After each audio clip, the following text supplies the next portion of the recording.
All right, big weekend and well into next week for the Eastern Sierra 4th of July holiday weekend. Now to start it all off, except for the city of Bishop, all fireworks are prohibited. Pretty sure that's the way it goes. Press release from the Mammoth Lakes Fire Protection District notes that, yes, all fireworks are prohibited in the town of Mammoth Lakes, regardless if safe and sane or not.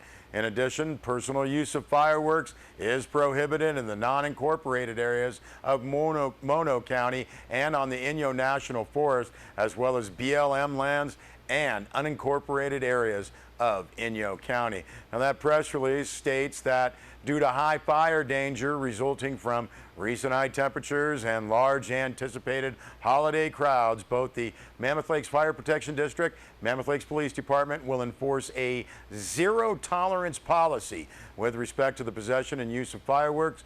Firework violations will be strictly enforced.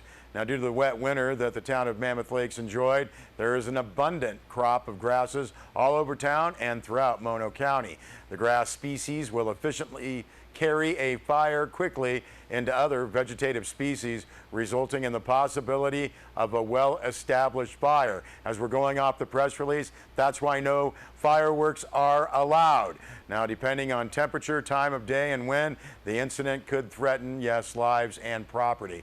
Now, the press release notes, please enjoy and celebrate the holiday in a safe and responsible manner, and feel free to attend the scheduled 4th of July fireworks shows. Fireworks shows Saturday at the summit of Mammoth Mountain in the village at Mammoth on Monday, and on Tuesday, July 4th, as always, at Crowley Lake. Now, with the hot temperatures, the snow at the higher elevations obviously melting, and the creeks in the Eastern Sierra rising. We've been talking about flooding for the last couple of weeks. Now the creeks are filling their banks and in some cases overflowing and resulting in property damage. Now, the swiftness and cold temperatures of the water, press release notes, while inviting, can be very dangerous. Please be watchful of children, pets, and the closeness of anyone in your party to the stream channel. Respect the velocity and strength of the streams and recognize that being in the water has the potential of life-threatening, but enjoy the beauty from a distance. Please stay safe. Additional information on any of these items we've talked about, Mammoth Lakes Fire Department would talk to you at 760-934-2300. Mammoth Lakes Fire, Mammoth Lakes Police Department at 760-934-2011. Press release states, please enjoy our national holiday in a safe and responsible manner. And from the United States Forest Service, visitors planning to visit Inyo National for the 4th of July may require more planning than usual to have a safe and enjoyable visit. Due to the high runoff, many of the campgrounds that would be open for this weekend are either closed due to snow, flooding, or working through maintenance issues such as water and wastewater systems being energized and tested.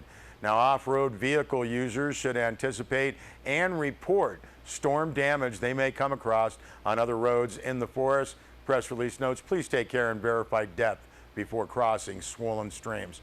Backpackers, hikers, plan on snow levels around 10,000 feet, although this will obviously vary between shaded and sun-exposed areas. Fording rivers, creeks, and streams will be difficult and dangerous. Hikers should turn back if they cannot safely ford a waterway. And yes, please plan for mosquitoes because, well, they're planning to eat us.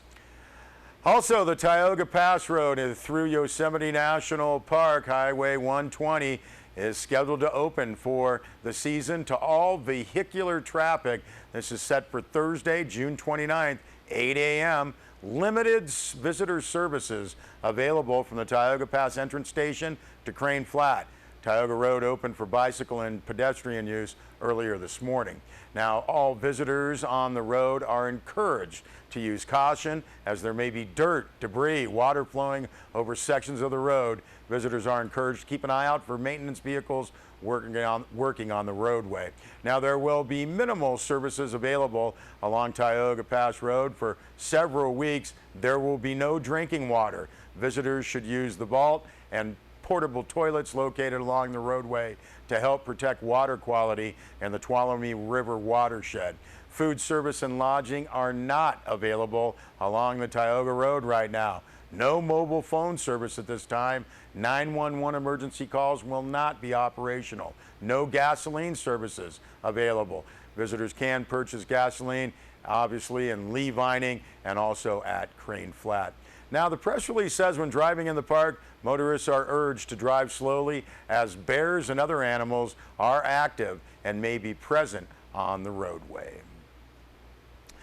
Now, forest engineers are assessing storm damage to the Reds Meadow and Devil's Postpile Road. There's no estimated opening date for the road at this time. Press release from the United States Forest Service says that crews have only recently been able to get into the Reds Meadow Valley after plowing operations were completed. Reds Meadow and Devil's Postpile Road remain closed to all vehicles, bicycles, pedestrians. Work is in progress to make the necessary repairs. Now, the forest is requesting an evaluation from a geotechnical specialist to assess the road. Concern is a series of longitudinal cracks along the road's edge, as well as the holes in the pavement that seem to permit water flow beneath the road. The intent of the assessment is to determine if the cracking has led to instability in the road bed and determine safe road limits for the road. Want to point out that all of those press releases we just talked about, much more information on them available on our website, sierrawave.net. Our reporter Deb Murphy filed stories this week on Bishop City Council and Inyo County Board of Supervisors meetings. Tuesday's Inyo County Board of Supervisors meeting started with a long line of union members urging Inyo County to return to the bargaining table to break a negotiation impasse. Impasse was reached in late March, with the county standing pat on a 1% cost of living increase for the next 2 years and 2% in the third year. The Inyo County Employees Association, Local 315 of the American Federation of State, County, and Municipal Employees, is holding firm for a 2% increase over the next 3 years. Union members have been working without a contract for 9 months. Now, the issues voiced at the opening public comment period have been repeated at town halls and at demonstrations. Morale is low. Employees are overworked due to staffing shortages. Recruitment and retention have become issues, and Inyo County's frontline workers feel undervalued and invisible. Now, nearly in tears, Denise Muniz, a 20-year employee, admonished the board, saying, "You guys are holding out for a 1%, and I can't even get a day off because we're shorthanded." Now, more than a half a dozen union members explained they love their jobs. One worker said she felt lucky to have the job, lucky to have a car with no air conditioning to get to work, but she could have more take-home pay working for minimum wage and going on Medi-Cal. In other action, Inyo County Board of Supervisors got a look at the unintended consequences of trying to ban mobile vendors from Inyo County rights of way. This was like opening a can of red tape wrapped worms, Deb Murphy writes. Supes appeared to agree that any parking regulations would have to be tailored or to apply only to specific communities, and the process would take a long time to work out.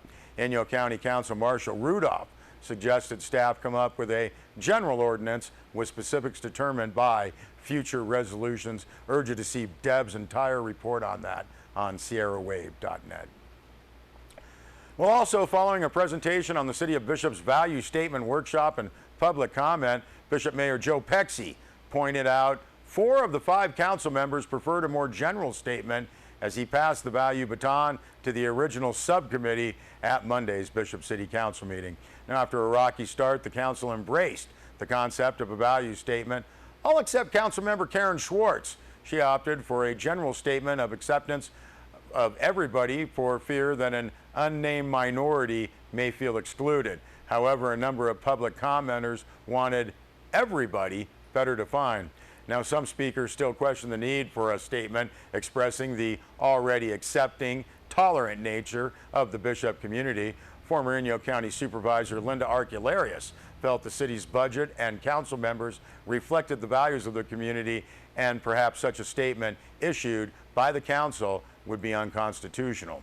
Now, another speaker questioned why the 80 or so people who attended the workshop should determine a statement for 8,000 to 10,000 people. Also, another action, the Bishop City Council approved a 3-tiered facade improvement loan fund up to $150,000. The loans would go to applicants, either business or property owners, for remodeling and aesthetic treatments on commercial property, including Americans with Disabilities Act compliance. And again, Deb's full report from that Bishop City Council meeting and more on the facade grants posted on sierrawave.net. Well, last year, the Northern Inyo Healthcare District Board of Directors and leadership developed a strategic model designed to enhance local medical services and improve access within the next 5 years. Press release notes that at the June 21st board meeting, the directors took the next step and unanimously approved the district 2017-2018 fiscal year budget. Now, that while the budget included an 8% price increase in some service categories, district leadership strongly felt that by investing today, the district will be well positioned to navigate the changes that are coming due to policy and budget decisions made in Washington, D.C. and Sacramento. District CEO Kevin S. Flanagan said, "This is a budget for a transition year, a year that allows the district to shift gears toward a more sustainable fiscal position while offering better access to primary care and more outpatient services." Now, Interim Chief Financial Officer John Tremble reported that even with the increase, Northern Inyo Healthcare District's average daily inpatient charge would still be nearly $4,000 less than the state average of $16,000 per day for a similarly sized hospital. At $12,300, it is more than 50% less than at other local competitors to the north, the press release states. Dr. Flanagan said preserving existing inpatient services while expanding outpatient services is crucial to a positive fiscal plan outcome. That full press release located on sierrawave.net.